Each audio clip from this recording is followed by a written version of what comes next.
Baik, selamat pagi, selamat siang, dan selamat malam semua kepada Romo Kun dan teman-teman semua. Di sini kami bertiga akan mempresentasikan hasil kerja dari kelompok kami, yaitu materi mengenai sistem pendukung pengambilan keputusan yang berkaitan dengan topik metode SMART. Nah, sebelum itu, izinkan kami untuk memperkenalkan diri kami masing-masing. Nama saya Inyoman Jayakusuma dengan NIM 125. Saya William Hergianto Gunarta dengan NIM 2153141150. Saya Alpon Kakak dengan NIM 156. Nah, baik teman-teman, perkenalkan, ini adalah Romo Kuntoro Adi, yaitu dosen pengampu pelajaran SPPK kelas B. Nah, adapun topik yang akan kita bahas dalam presentasi kali ini yaitu mengenai metode SMART atau Simple Multi Attribute Rating Technique. Nah, untuk lebih lengkapnya atau lebih jelasnya, mari kita memperdalam materi ini. Nah, untuk yang pertama, apa itu SMART akan dijelaskan oleh teman saya, yaitu William. Silakan kepada William. Baik, apa itu SMART? SMART merupakan metode yang dikembangkan oleh Edward pada tahun 1997. Metode ini merupakan pengambilan keputusan yang multi atribut. Teknik pengambilan keputusan multi ini didasarkan pada teori bahwa setiap alternatif terdiri dari sejumlah kriteria yang memiliki nilai-nilai, dan setiap kriteria memiliki bobot yang menggambarkan seberapa penting dibandingkan dengan kriteria yang lain.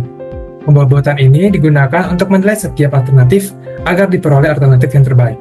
Nah, mengapa metode ini penting?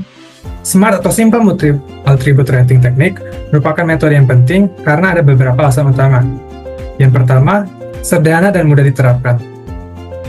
Pendekatannya yang lebih sederhana dibandingkan metode yang lain memungkinkan pembuat keputusan untuk menilai alternatif secara sistematis. Lalu yang kedua, pembobotan yang jelas. Setiap atribut diberikan bobot berdasarkan kepentingannya, mencerminkan prioritas keputusan, dan memberikan fleksibilitas dalam penilaian. Yang ketiga, transparan dalam pengambilan keputusan. Analisis yang transparan membantu pengambil keputusan memahami proses penilaian sehingga hasilnya lebih diterima. Yang keempat, efektif dalam menangani masalah kompleks. Meskipun sederhana, SMART tetap relevan dalam situasi yang melibatkan banyak atribut, sehingga berguna di berbagai konteks. Dan yang terakhir, dukungan pada pengambilan keputusan yang optimal. Metode ini memfasilitasi pemilihan alternatif terbaik berdasarkan analisis sistematis dari berbagai faktor yang terlibat. Baik, saya akan melanjutkan menjelaskan tentang kelebihan daripada metode SMART. Yang pertama, kecepatan. SMART memungkinkan untuk mendapatkan skor total tertimbang dengan kecepatan. Yang kedua, yaitu kesederhanaan.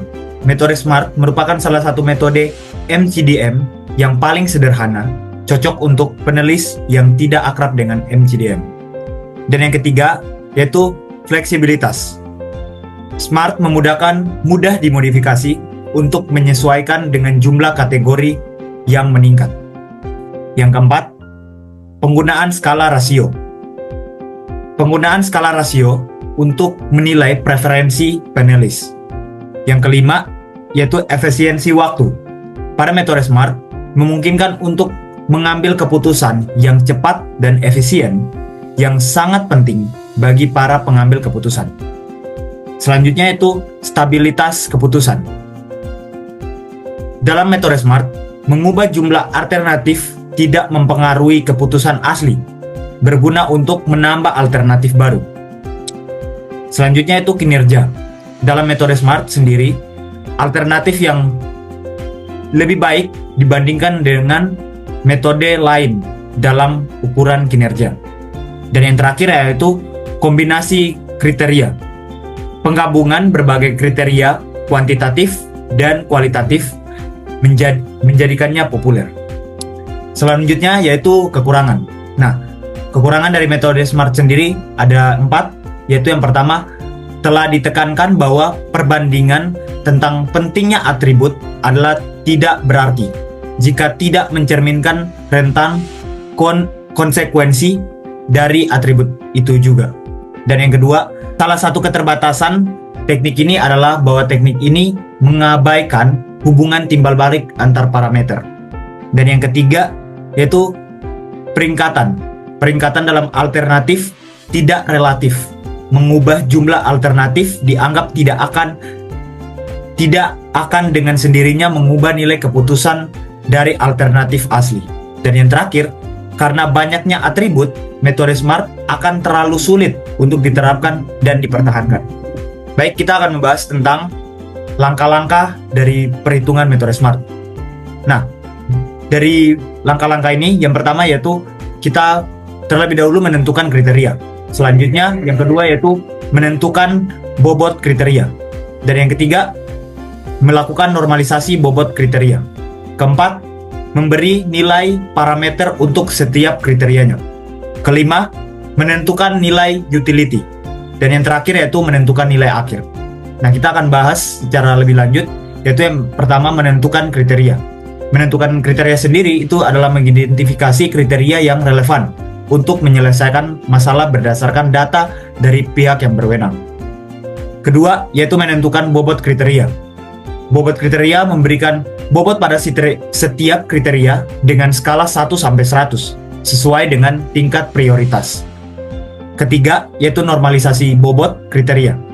Pada normalisasi bobot kriteria itu menghitung bobot normalisasi dengan membandingkan bobot masing-masing kriteria terhadap bobot total keseluruhan. Yang keempat, yaitu memberikan nilai parameter untuk tiap kriteria.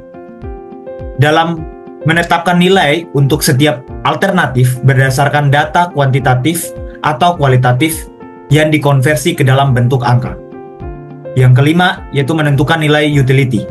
Dalam menentukan nilai utility, itu mengonversi nilai kriteria menjadi data baku untuk menentukan nilai utility setiap alternatif. Dan yang terakhir, yaitu menentukan nilai akhir. Dalam menentukan nilai akhir, itu ditentukan dari masing-masing dengan mengalihkan nilai yang didapat dari normalisasi nilai kriteria, data baku, dengan nilai normalisasi bobot kriteria.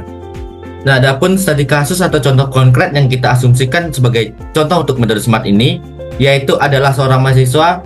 Nah, perkenalkan, ini adalah Andi. Nah, Andi adalah seorang mahasiswa tahun kedua jurusan desain grafis di Universitas Merdeka. Nah, laptop lamanya sudah mulai lambat dan tidak mampu menjalankan software desain terbaru dengan baik. Andi memutuskan untuk membeli laptop baru yang sesuai dengan kebutuhan sebagai mahasiswa desain grafis, namun juga mempertimbangkan budget yang terbatas. Nah, sebagai mahasiswa desain grafis, Andi membutuhkan laptop yang dapat menjalankan software desain dengan lancar. Selain itu, karena sering mengerjakan proyek di kampus dan di kafe, Andi membutuhkan laptop dengan baterai yang tahan lama dan cukup ringan untuk dibawa. Dan setelah melakukan riset, Andi menemukan 3 laptop yang masuk dalam pertimbangannya sesuai kriteria masing-masing laptop tersebut, yaitu laptop A, laptop B, dan laptop C. Nah, Andi ini bingung memilih di antara ketiga laptop tersebut. Dia ingin membuat keputusan yang objektif berdasarkan kebutuhannya sebagai mahasiswa desain grafis. Nah, untuk permasalahan tersebut, mari kita selesaikan dengan metode SMART. Nah, pertama adalah menentukan kriteria. Nah, di sini terdapat 5 kriteria yang digunakan, yaitu yang pertama adalah harga, kemudian performa, baterai, berat, dan layarnya. Adapun kriteria untuk harga yaitu semakin murah semakin baik, performanya itu semakin cepat semakin baik, baterai semakin tahan lama semakin baik, kemudian beratnya semakin ringan semakin baik, dan layarnya semakin besar semakin baik. Nah, tahap yang kedua adalah menentukan bobot kriteria. Pemberian bobot kriteria pada kriteria yaitu interval 1 sampai 100. Untuk harga diberi bobot 30, performa diberi bobot 25, baterai diberi bobot 20, berat diberi bobot 15, dan layar diberi bobot 10, sehingga ditotalkan menjadi 100. Kemudian yang ketiga adalah menghitung normalisasi. Di sini menggunakan rumus WJ per sigma WJ. Nah, untuk WJ ini yaitu nilai bobot dari suatu kriteria, kemudian dibagi total jumlah bobot dari semua kriteria. Nah, untuk harga yaitu bobotnya 30 dibagi 100 yaitu total kriteria, sehingga didapatkan hasil normalisasinya itu 0,30. Kemudian untuk performanya yaitu 0,25, baterai didapatkan normalisasinya 0,20, berat normalisasinya 0,15, dan layar didapatkan 0,10, sehingga total dari normalisasi adalah 1. Yang keempat adalah memberikan nilai parameter kriteria. Nah, di sini memberikan nilai pada masing-masing kriteria, yaitu untuk harga ini dalam hitungan juta, yaitu untuk laptop A yaitu 10 juta, kemudian performanya yaitu laptop A mendapat skor 80, kemudian baterai yaitu 6 jam, kemudian berat dari laptop A yaitu 2 kilo, kemudian layarnya adalah 14 inci. Kemudian dari laptop B yaitu harganya 12 juta, kemudian performanya 85, baterainya tahan 8 jam, beratnya 1,8 kilo, kemudian layarnya yaitu 15 inci. Dan kemudian laptop C yaitu harganya 15 juta, performanya mencapai skor 90, kemudian baterainya tahan 7 jam, kemudian beratnya yaitu 2,2 kilo, dan layarnya yaitu 15,6 inci. Nah, yaitu yang kelima adalah menentukan nilai utility. Nah, di sini ada dua perbedaan, yaitu untuk kriteria benefit lebih besar lebih baik menggunakan persamaan sebagai berikut, yaitu yang pertama, bobot kriteria pada baris I ke kolom yaitu sama dengan nilai record dikurang nilai minimal pada kriteria ke X per nilai maksimal dikurang nilai minimal pada kriteria ke X. Nah, begitu sebaliknya pada kriteria benefit lebih kecil lebih baik menggunakan persamaan sebagai berikut, yaitu bobot kriteria pada baris I ke kolom sama dengan nilai maksimal pada kriteria ke X dikurang nilai record, kemudian per nilai maksimal pada kriteria dikurang nilai minimal pada kriteria ke X. Nah, untuk perhitungannya di sini dihitung yaitu dari kriterianya, yaitu yang pertama adalah harga. Nah, harga lebih rendah lebih baik, yaitu nilai minimalnya itu 10 dan nilai maksimalnya adalah 15, sehingga laptop A didapatkan yaitu 1, kemudian laptop B didapatkan 0,60 dan laptop C didapatkan 0,00. Kemudian yang kedua dari kriteria performa lebih tinggi lebih baik, yaitu nilai minimalnya adalah 80, kemudian nilai maksimal 90, dan sehingga laptop A dapatkan nilai utility-nya adalah 0, kemudian laptop B adalah 0,5 dan laptop C adalah 1. Kemudian yang ketiga yaitu kriteria baterai, yaitu lebih tinggi lebih baik, nilai minimalnya adalah 6 dan nilai max-nya adalah 8.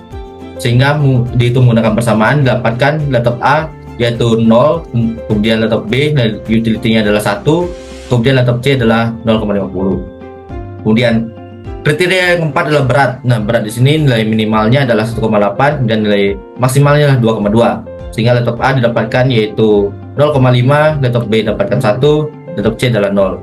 Kemudian layarnya yaitu lebih tinggi lebih baik, sehingga nilai minimalnya adalah 14 dan nilai maksimalnya adalah 15,6. Dan laptop A dapatkan yaitu 0, laptop B yaitu 0,63 dan laptop C adalah 1. Nah, ini adalah hasil dari nilai utility dari setiap kriteria. Nah, yang selanjutnya adalah proses yang terakhir yaitu menentukan hasil akhir. Nah, adapun untuk menentukan hasil akhir ini yaitu menggunakan persamaan di mana nilai utilitas dari alternatif AI yaitu adalah sama dengan jumlah dari produk antara bobot untuk kriteria J dan nilai utilitas untuk setiap atribut J dari 1 hingga M. Nah, di mana dalam kasus ini adalah M-nya sama dengan 5. Nah, untuk yang pertama ini adalah bobot kriteria atau WJ-nya, yaitu kriterianya menggunakan persamaan J, yaitu harga, kemudian ada performa, baterai, berat, dan layar. Nah, untuk bobotnya itu 0,30 untuk harga dan performa 0,25, baterai 0,20, berat 0,15, dan layar 0,10. Yang kedua, nilai utilitasnya, yaitu seperti tadi, ini adalah hasil nilai utilitas yang didapatkan dari proses sebelumnya. Dan kemudian adalah yang ketiga adalah perhitungan untuk setiap laptop.